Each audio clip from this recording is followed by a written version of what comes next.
स्वतःला इतकं बदला की दुनिया पाहत राहील. कोणाच्याही इतक्या जवळ जाऊ नका की त्याला तुमचं दूर राहणं आवडू लागेल. लोक म्हणतात वेळ खूप पटकन निघून चालला आहे, पण कधी कोणाची वाट पाहून बघा, मग कळेल वेळ किती हळू चालतो. काही माणसं कमीपणा घेतात कारण त्यांना नातं निभावायचं असतं, नाहीतर ते कालसुद्धा चुकीचे नव्हते आणि आजसुद्धा चुकीचे नाहीत. तुटलेली नातीसुद्धा परत जोडता येतात, फक्त अट एवढीच असते की समोरच्या व्यक्तीला सुद्धा तुमची गरज पाहिजे. दुसऱ्यांवर अवलंबून राहणारे लोक कधीही आनंदी राहू शकत नाही. त्यामुळे स्वतःला इतकं यशस्वी बनवा की तुमच्या गरजा आणि इच्छा तुम्ही स्वतः पूर्ण करू शकाल. जर कोणी तुमच्या चांगल्या कामावर संशय घेत असेल तर घेऊ द्या, कारण संशय नेहमी सोन्याच्या शुद्धतेवर घेतला जातो, कोळशाच्या काळेपणावर नाही. अशा चुकांमुळे मनाला खूप त्रास होतो, ज्यांचा माफी मागण्याचा वेळ निघून गेलेला असतो. राग अशाच लोकांना खूप जास्त येतो ज्यांना स्वतःच्या मनाला होत असलेला त्रास दुसऱ्यांना सांगता येत नाही. वेळ कधी कोणता रंग दाखवेल हे आपल्याला माहीत नसते, नाहीतर ज्या श्रीरामांना रात्री राज्य मिळणार होते त्यांना सकाळी वनवास मिळाला नसता. जे लोक खूप कमी बोलतात ते लोक त्यांच्या आवडीच्या व्यक्तींसमोर जास्त बोलतात तर सगळ्यांबरोबर, पण भरोसा कोणावरच ठेवत नाहीत. आयुष्यामध्ये संघर्षाचा काळ येणं सुद्धा आवश्यक असतं, कारण त्याच वेळी समजतं की कोण आपला हात पकडतं आणि कोण आपला हात सोडून निघून जातं. जगभर कितीही फिरलं तरीही घरासारखी शांतता आणि सुख कुठेही मिळत नाही. स्वतःचा स्वार्थ असल्याशिवाय कोणीही तुम्हाला इज्जत देत नाही. त्यामुळे स्वतःला इतकं यशस्वी बनवा की कोणत्याही व्यक्तीने स्वार्थ असल्याशिवाय तुम्हाला इज्जत द्यावी. जर जीवनामध्ये कोणी एकटा असेल तर याचा अर्थ असा नाही की ती व्यक्ती कोणालाही आवडत नाही, पण याचा अर्थ असा आहे की त्या व्यक्तीने दुनिया काय लायकीची आहे ते ओळखलेले असते. नशीब सुद्धा बदलेल आणि वेळ सुद्धा बदलेल, तुम्ही फक्त हिंमत हारू नका. हातावरच्या रेषा बदलायला वेळ लागत नाही. बऱ्याचदा लोक महान बनण्याच्या नादात माणूस बनणं विसरून जातात.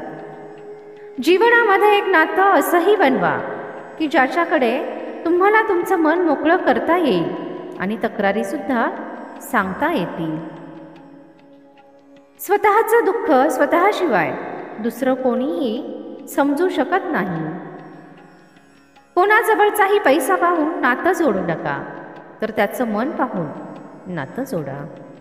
आयुष्यामध्ये असा ॲटिट्यूड ठेवा की जो ज्या भाषेत बोलतो त्याला त्याच भाषेत उत्तर देता येईल. गैरसमज ज्याच्याबद्दल आहेत त्याच्याशी बोलून ते सोडवले पाहिजे. दुसऱ्या व्यक्तीला मध्यस्थी करायला सांगितले तर गैरसमज आणखीन वाढतात. कोणालाही धोका देऊन खुश होऊ नका. नशिबाचा फेरा जेव्हा फिरून तुमच्याकडे येईल तेव्हा पस्तावा करण्याशिवाय दुसरे काहीही हातात राहणार नाही. जो माणूस स्वतःसाठी नियम बनवून आजचे काम आजच करतो तो एक दिवस जगावर राज्य करतो. चांगल्या लोकांची इज्जत कधीही कमी होत नाही, कारण सोन्याचे कितीही तुकडे केले तरीही त्याची किंमत कधीच कमी होत नाही.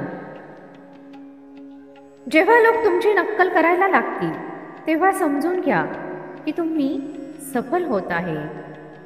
तुम्ही जर तुमचं आयुष्य यशस्वी बनवण्याचं कोणतं लक्ष्य ठरवलं असेल तर ते मिळवण्यासाठी आत्तापासूनच प्रयत्न करा आणि तुमच्या मनामध्ये काम पूर्ण करण्याचा संकल्प बनवा.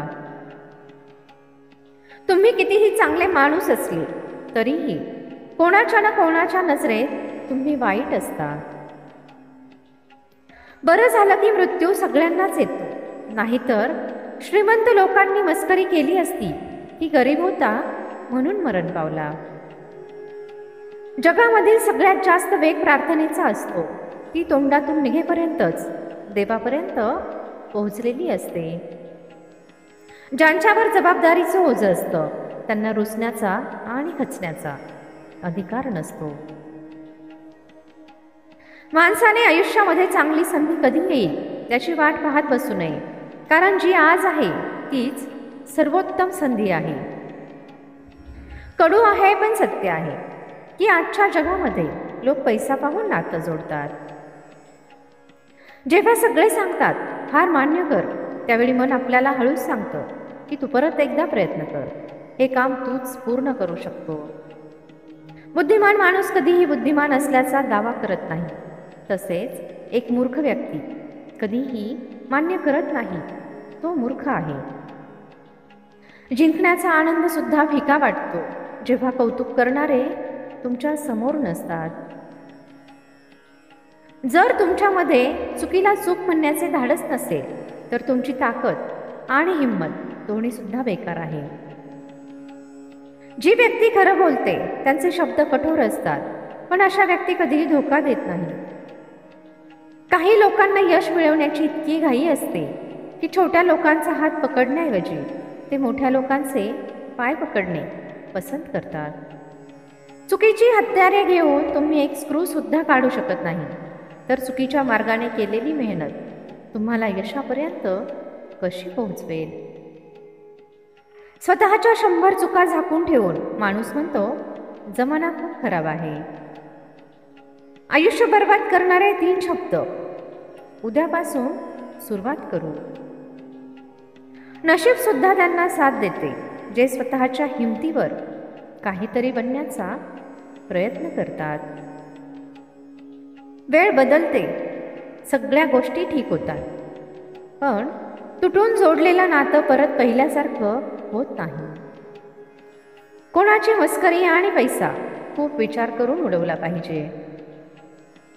आयुष्य जगणं सोपं नसतं. संघर्ष केल्याशिवाय कोणीही महान होत नाही. जोपर्यंत दगडावर हातोडा पडत नाही तोपर्यंत दगडाला सुद्धा देवपण येत नाही. ही तर नशिबाची गोष्ट आहे की कोणाला प्रेम करणारे मिळतात तर कोणाला भाव खाणारे मिळतात. हा व्हिडिओ पाहून तुमच्या मनामध्ये आणि आयुष्यामध्ये 1% जरी बदल झाला असेल तर व्हिडिओला एक लाईक नक्की करा आणि कमेंटमध्ये जय श्रीकृष्ण नक्की लिहा.